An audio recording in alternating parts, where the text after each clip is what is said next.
フライクの文化になっているところもあるかなとは思います。ガツガツはいるよね。ガツガツ絶対いりますね。大変ですよね、入社して。いや大変です。引くところは引く、押すところは押すっていう。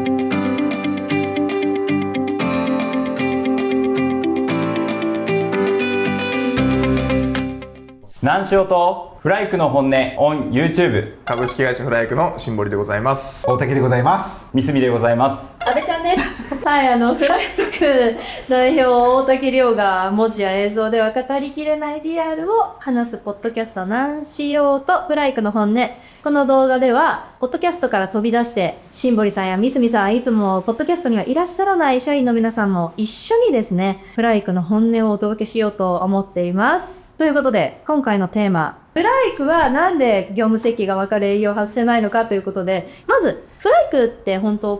セールス今までいらっしゃらなかったんですよね。はい、はい、最初にお客さんと話す人っていうのは大竹さん。そうですそうです。だからその状態って結局一番最初にお客さんと話す人が業務設計の重要さを誰より理解している人が売ってくるって熱すぎるなと思ってるんですけど、実際その後プロジェクトを引き継ぐ側である新堀さんとか三角さんからするとどうですか？いや、熱すぎである。後ろの工程はやりやすいですよね。お客さんもちゃんと鮮明になってこういうことをしていくんだっていう上で、それこそ2時間無料ヒアリングに臨めたりとか、プロジェクトで進めれるので、なんかみんなが同じことを思ってる、同じところを見てる状態で進めれるっていうのはすごく熱すぎるである。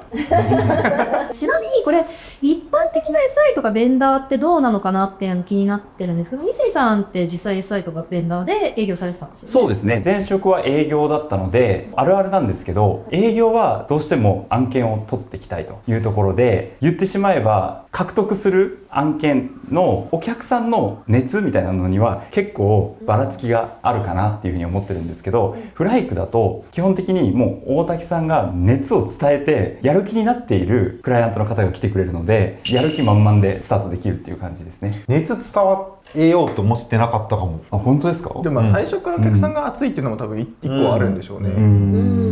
ちなみに石木さんどういう営業だったんですか？私の営業ですか？どういう営業スタイルだったんですか？営業スタイルっていうのは基本的に業界特化型なので、抱えている課題っていうのは大小違いはあれど、基本的にこれっていう課題が一つあって、それに対して一つソリューションを提供するっていう形になってる。なんかめっちゃ失礼ですけど飽きるなと思ってて、はい、お客さんの課題は大なり小なりばらつきはあれど、大体ね業界の悩みってそんな派生しないじゃないですか。そうですね。で提供できるサービス1じゃないですか、はい、つまんなくね。正直そうなんですよ。ずっと営業してるとですね、派生する領域にも課題があるっていうことが分かってくるんですけど、そこに手を出せないんですよね。プロダクトなので。そうですよね。そこのソリューションを持ってないので、本当は前の工程後ろの工程とつなげてあげたいんですけど、そういう部署がない。でしかもそれ提案すると、エンジニアの舞台からやってくれるなよ的な感じので、もちろん経営からもそんなことやっても数字にもならないしお金にもならないよとやってくれるなよみたいな、評価にもつながらないし、そこに対するモチベーションもそんなに高く挑めないっていうのはありますよね。でも逆に言うと楽っちゃ楽ですよね。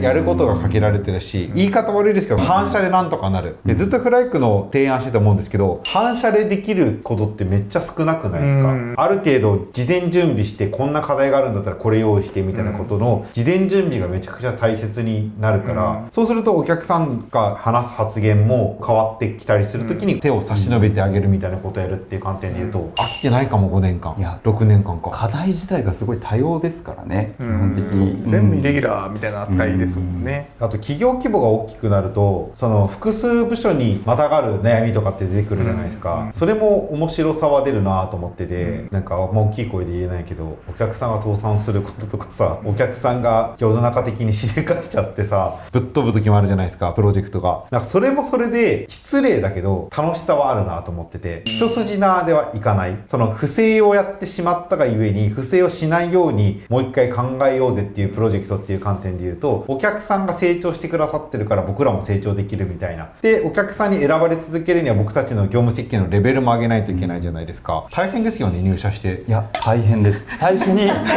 ですね、ちょっとまずいなと思うのは、大滝さんの営業を聞いた時に、あれこれどうやって自分がやればいいんだろうっていうのにすごい打ちのめされたっていうのが一番最初ありましたね。最近やった営業の商談あれめっちゃ良かったなと思って、いや良かったってなんかね、あれなんですけど多分お互いに分かってるのがあって、12月の年末のタイミングでした商談が過去一馬力があったんですけど、お客さんが何人で6人ぐらい出てきたんですよね。そうですね。一人一人ね課題が違うの。あなた経理部です、この人総務部です、この人営業です、この人サービスプロセスですみたいな、一人一人が2時間の中で好きかって言うんですよ。フライから説明した後にで一人一人が終わった話5分ぐらい喋った後壁打ちを5分するみたいな、それを6タームぐらいやって、で社長がフライクいい人だってなって2時間無償相談会になってるんですけど、大変でしたねあれね。いやすごかったです。もうゾーンに入ってました大谷さんすごい。あれは楽しかった。でもそれが業務設計みたいなもんなんで、お客さんのことをしっかり把握してそれに対する課題の優先順位をつけたりとか、むしろこれって今課題って言ってるけど今取り組むべき課題じゃなくて将来的には取り組まなくちゃいけないかもしれないけど、その前の前にあるこっち解決せんとまずいかんよみたいなのが業務設計では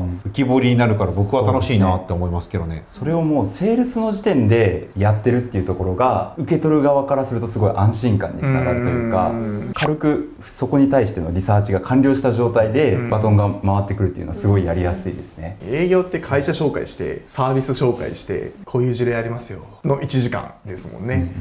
でも進め方もあると思ってて、業務設計を120分無償相談会でプレでやってるんですよね実は1コマ分を。しかもそれ営業っていうか僕がやってなくて、あえて120分無償相談会はシンボリかミスミのどっちかがしっかりやって、お客さんがシンボリと話してシンボリ嫌だと思ったらもうプロジェクトは提案しないとかっていう風な選択肢を持たせてるんで、120分無償相談会のタイミングでプロジェクトマネージャーかプロジェクトリーダーが出てきてるっていうのは結構レアだと思いますけどね。しかも提案資料もがっつりだしね。指名制みたいな。確かに確かにプロジェクトってね PM ガチャがあるから、お客さんにとってはデメリットだと思うので、やるのはいいことだなって思いますけどね。いやでもなんかそのお客さんがじゃあいきなりシンボリさんがこう120分相談会で出てきましたって言っても、シンボリさんが話すことの重要性とかが分かってくれるのってやっぱ下地があってなんかなって思うんですよね。でそのあるのかなってやっぱり思ってるのが、営業はなんか、言ってみればさっきの三角さんの話とかを踏まえるとなんかもう慣れてて売り方も分かってるし、お客さんの課題がどうとか分かんなくっても売れるライセンスはみたいな感じで持ってきちゃうと、その業務設計の重要性とか全然分かってなくって、だってセールスコストとか言えれば素敵な感じになるんでしょってだけ話で持ってこられちゃうと、いやいやいや話違うじゃん、前提違うじゃん、なんでそんなところから始めなきゃいけないんですか、セールスコスト入れてくれればいいんですよみたいな話になっちゃうかなって思うんですけど、やっぱその辺がちゃんとこう前提揃えられてっていうのはすごい強いなっていう話ですと思います。営業活動のタイミングで多分彼らも大変だと思ってて、120分無償相談会になりましたってなった後って何してますか？営業がやってる60分相談会の動画を見る。で相手の顔と名前とこういうタイプだなっていうのと、あとは内容っていうところをちょっと紐解いて、じゃあこの要素をヒアリングするかっていうのを決める。でヒアリングシートの準備をして2時間ヒアリングする。以上。そうなんですよ。なので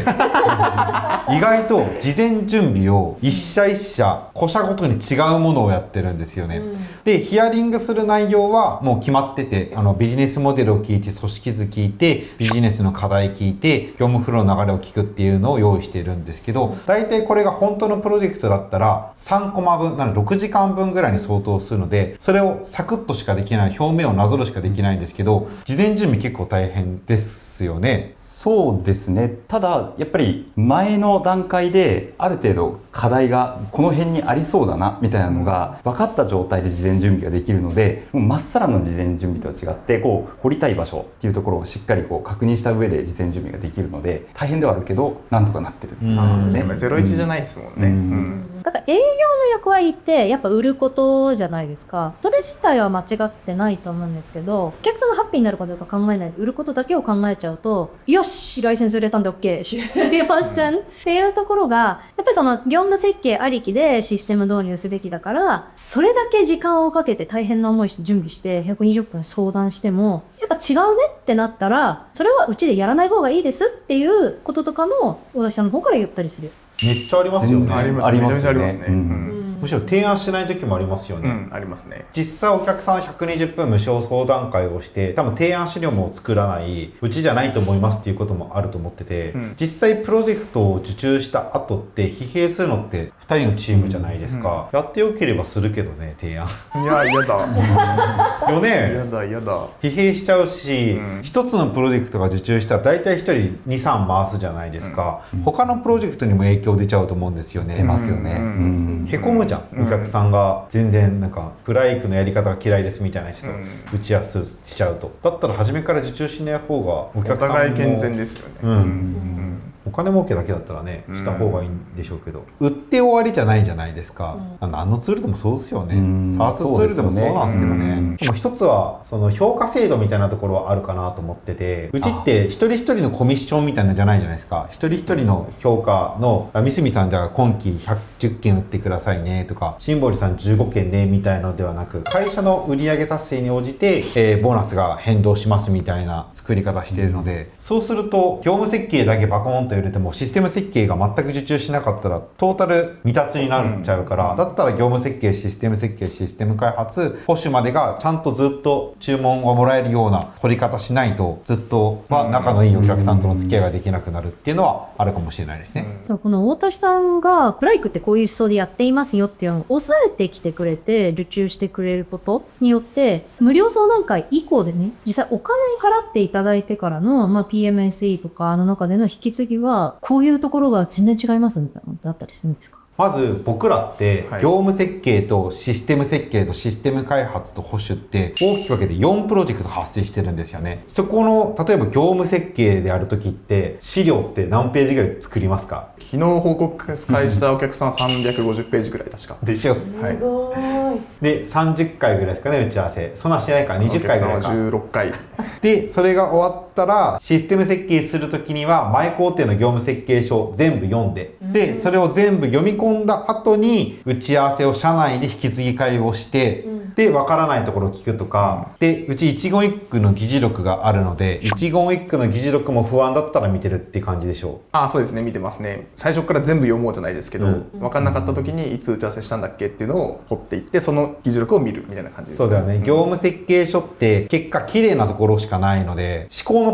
プロセスは抜けてるんですよね。なのでそこの部分のなんでこの意思決定になったんだっけみたいなところは議事録を見たりっていうのがシステム設計のシンボリチームの中ではやってるっていう感じですね。なので僕たちはもう業務設計したら終わりではあるものの、システム設計の人はマジ大変と思いますよ。そうですよね。しかも3ヶ月間ぐらいじゃないですか、3ヶ月の内容をね引き継ぎの 1,2 週間でやれっていうのをね、まあまあしんどいと思うから、ちゃんとオンラインではあるものの時間を同期して打ち合わせしないとしんどいっすよね、そこまでちゃんと資料も300ページとか用意されてて議事録も一番1個あってってなると、前提確認から入らなくていいので、お客さんも自分たちのロスは少ないですね。やっぱりこの工程から他社に投げるみたいなのって結構あると思うんですけど、それを全部自社でやってるからこそ、その引き継ぎ前の工程を社内で共有ができるっていうメリットがありますよね。これが他社になっちゃうと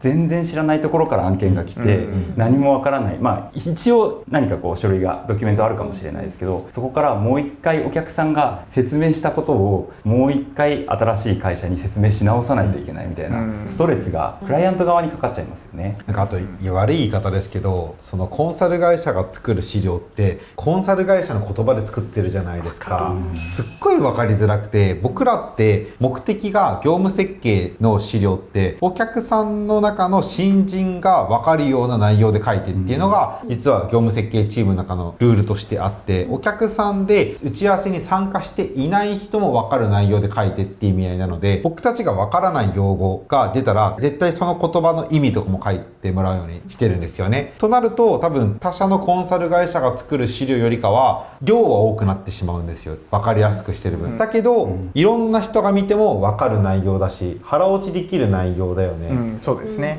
大崎さんがこういうコミュニケーションしてくれて、だからここで助かったみたいな具体的なエピソードとかって何かあったりします？でいくとやっぱりお客さんの温度感とか、こういう課題持ってるよとかっていうところがある程度も出てるので、それをヒアリングしていただいてこっちに来るっていうのは多分一番助かってるポイントかなと思います。あれがないと多分なんでお前出てきたみたいなこの前言ったんだけどみたいなところとか、それ嫌ですね。大滝さんには言ってるけど大滝さんが解釈間違っててこっちに来ちゃうと私の解釈とお客さんの解釈変わっちゃって「お前誰やねん」みたいな2回目から出てきやがってみたいな、それは一切ないですね。もうそういった面で言うと初めからセールスソースを早く入れたいです、フリーを入れたいですだったら僕たちじゃないですってめっちゃ言ってるじゃないですか。そういった観点で言うとその時点で断ってくれるお客さんっているじゃないですか。そうだよねって腹落ちをしてセールスソースである必要って何ですかって言って確かにそうだよなって言ったお客さんが多分シンボリチームにバトンタッチしてくれるのでいるので、そういった観点で言うとお客さんの温度感もある意味期待値がコントロールできてる状態じゃなかろうかって思ってますよ。意思疎通できてますよね。でもこれ本来はどの企業もすべきだと思うんですよね。システム会社がセールスフォースとかフリーとか IT ツールの代理店はこうあるべきだと思うんですけど、キャッシュ安定しないもんね。まあしないですよね。受注っていう観点だったら、なのでツールった方が早いし、企業にたくさん案件がある方が営業としてもはい次はい次はい次っていきますもんね。それがうちないししてないしじゃないですか。営業特化だったら手離れがいい案件ばっかり、取りたいって思っちゃいますよね。手離れ悪いよ営業からするとスラック1日の何件ねお客さんとやってるのかみたいなところあるし、業務設計のプロジェクト始まる前のプリセールスの段階で多分スラック多分100件を返してると思う僕。最近僕ハマってるというか絶対これしようと思ってるのが、受注前からスラックコネクトでつなげてるんですよね。それで密にコミュニケーションをしててできないですっていう人いるじゃないですか、メールの人。あれねちょっと嫌で、絶対プロジェクト始まったら連絡つかないお客さんって嫌じゃない？ああ嫌ですね。いますねやっぱり。スラック使ってないお客さんとかやっぱり遅いですよね。大体そういうお客さんって意思決定も遅いし意思決定も遅いし、自分たちはの業務フロア特別なんでとかって言って業務設計をしない理由を語りたがるし、いいやって思っちゃうんですよね。なのでスラックコネクトしていないお客さんはちょっと最近は言ってないけどちょっと受注する気はないっすよ。今後フライクにセールスでジョインしてくれる人もやっぱりそれぐらいの精度の翻訳こんにゃくになってくれないと志村さんとか困っちゃいますよね。困っちゃいますね。困っちゃいますよね。どうです？例えば三角さんが業務設計離れてセールスしようと思ったらどこまでができそうでどこまでができなさそうですか？できないことで何と思います？持ち帰りが多くなっちゃいそうっていう感じですね。誠実に回答したいのでその場でなんか取り作ろうって嘘って言えないじゃないですか。ってなってくると分からないもしくは自信がないことに対して一旦持ち帰るみたいなことをしないといけなくて、そうなってくると商談のスピードも落ちちゃうしお客さんの温度も下がっちゃうかなと思ってて、そこに対するやっぱりフライクが研究開発してるっていうのもめちゃくちゃ関係あるのかなと思うんですけど、自分たちがやってきてることに対するアウトプットがあるのでそれが大滝さんがやってきた分簡単に語れるっていうところかなと思います。ちょっとシンボリの前で言いたくないんですけど、僕自分で回答できないものとかはお客さんと話しながらスラックでシンボリ聞いてますよ。もうマルチタスク得意なんですよ。そうなんですねとか言いながらシンボリにアットマークシンボリにこれこういうこと言われたけど合ってるとかでノーションの URL 送ってこれ入っていいっつってとか裏でやったりとかね。でも絶対この打ち合わせはあらかじめお客さんと話をした感じ、これもう僕一人じゃ太刀打ちできんわっていう時には初めから招待してますよね。そうですよね。だから一切口開かないんで、こうどうですかシンボリさんって言って回答してもらってるんで、できない時には結構もう僕もできないこと多いし、例えばセールスソースのライセンス最適化とかはそのセールスソースのオブジェクトの中身とかも見てもらうので、彼は初めからアサインして進めてるので、そうですよね。できないことはできない。確かに営業っていう目線で言うとフライクの場合はそれを知ってるメンバーがいるので、一緒に誘って商談に参加するみたいなことは事前にある程度相談内容が分かっていれば準備ができますね。相談内容が分かっていない相談がまずないかも。お客さんがしっかり問い合わせをしてくれて、事前に僕メールのラリーをやってるんですよ。しかも金額も伝えてるしこういうことやるけどいいって伝えた上での面談なんで、大体お客さんが聞きたいポイントとかもあるしっていう観点で言うと初めからシンボリさんサインします三角さんサインしますみたいなのはやりやすいので、なんかそういった観点で言うと自分一人だったらできる守備範囲は誰だって狭いけど、誰かと一緒にいると守備範囲広がるから、なんかそこはあんまり気にしなくていいんじゃないかなと思いましたけどね。営業がパラで動くことってそう考えたらないかもしれないですね。その事前のメールのやり取りの時にもなんか聞いてほしいことあるとか、このポイントで聞くけどいいみたいなのが絶対プロジェクトチーム側とある気がしてますね。問い合わせが来たタイミングでスラックにその問い合わせのが来るじゃないですか、はで返信する時に不安だったら僕シンボルにメンションかけてこの内容で合ってるっていうので、合ってなかったら合ってないですちゃんとしてください大滝さんって怒られる。いやいやいやい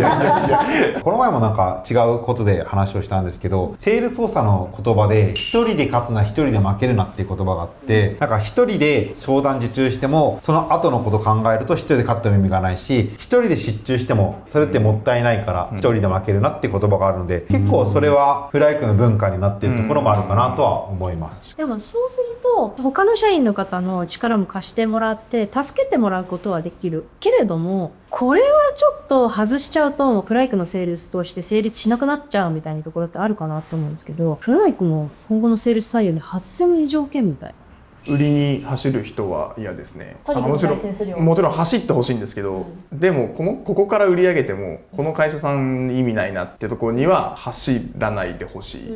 みたいな、そのあくまでお客さんのハッピーに対する売りに走るっていう線っていうか、ここを外れちゃう人はちょっと嫌だなって思いますね。ノーションとかでいいのに絶対セールスフォースのハイパーな金額で提案するとかやめてほしいよね。あーわかる。いるじゃん。てかそういう問い合わせじゃん、なんでこんなに人数セールスクラウド使ったみたいな。そうですよね。例えばあと100万足りませんと今月で1個提案してる企業さんがいますと、セールスソース絶対合わないです、でもちょっとセールスソース入れたいと思ってて、こっちがもうペッてやったらペッていくよみたいな時にペッていかない人がいいですね。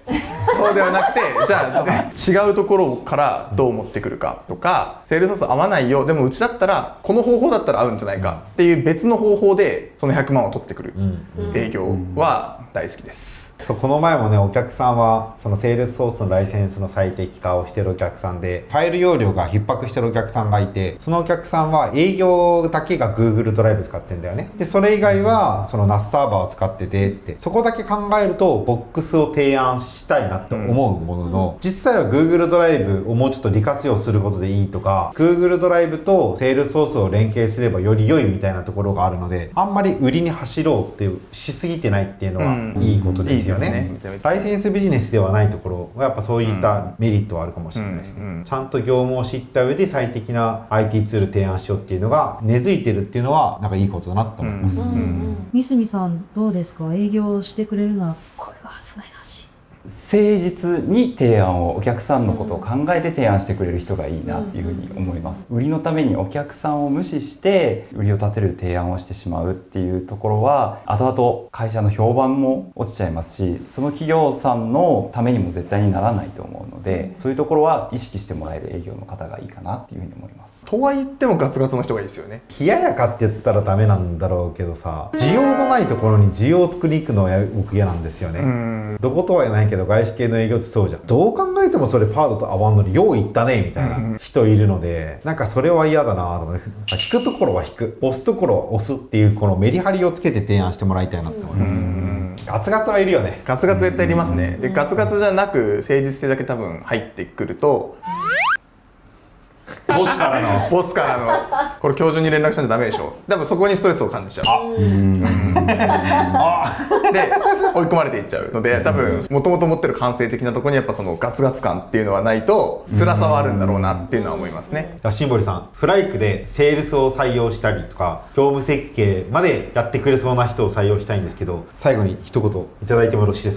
い、熱くないといけないっていうところはフライク社としてあるので、どこの役割であってもやっぱり熱い心を持ってる人っていうのはぜひ一緒に働きたいなっていうふうに思ってますし、その中でなんかちょっと営業してみたいなとか熱い思いを持った上で営業したいっていう方は多分すごく合うと思います。スキルセット的にはすごく難しいと思いますけど絶対合うと思うので、ぜひまずはお話をしたいなっていうふうに思っております。じゃあどういう人と一緒に働きたいかを最後4文字熟語で表して締めていきたいなと思うんですけど、5、7、5でもいいですけど4文字熟語 OK いきましょう。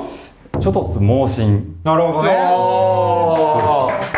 お後がよろしいようで以上